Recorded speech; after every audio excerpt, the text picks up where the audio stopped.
Welcome to Nasdaq Trade Talks. I'm your host, Jill Malandrino, Global Markets Reporter at Nasdaq. We're coming to you from the InvestNet Advisor Summit from May 1st to the 2nd in Austin, Texas. Helping me kick off coverage, we have Rob Nestor, who's the president of Direxion ETFs. We're going to take a look at relative weight investing. Rob, thanks so much for joining us today Thanks for having me, Jill. At the summit. And let's learn more about the core DNA and Direxion's unique capabilities. Yes, you think about Direxion, our heritage is around providing precise amplified exposures and accessing the short side of the investment markets. Now, for most of our heritage, or most of our time, that's really been in the leverage and inverse space.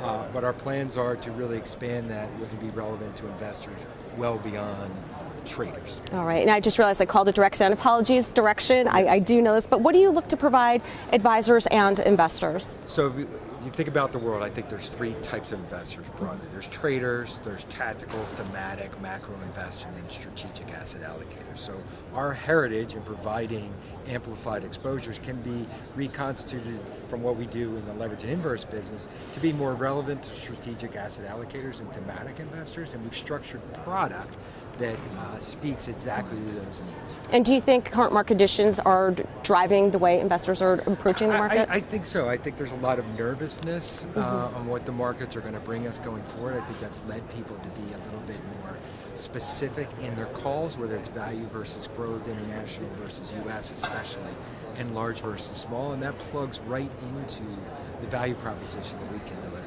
And how has that changed from the past? Because there's always nervousness in the market. Well, I think you've seen like the last decade where really just a broad-based exposure in the indexes has been incredible returns, 18+% compounded over the last 10 years. I think by any estimation that's not going to be as high going forward, and that you will need to have more specific calls in order to outperform, and we're going to plug right into that. All right, Rob, thank you so much for joining us at the summit. And thanks for joining me throughout the day. I'm Jill Malandrino, Global Markets Reporter at Nasdaq.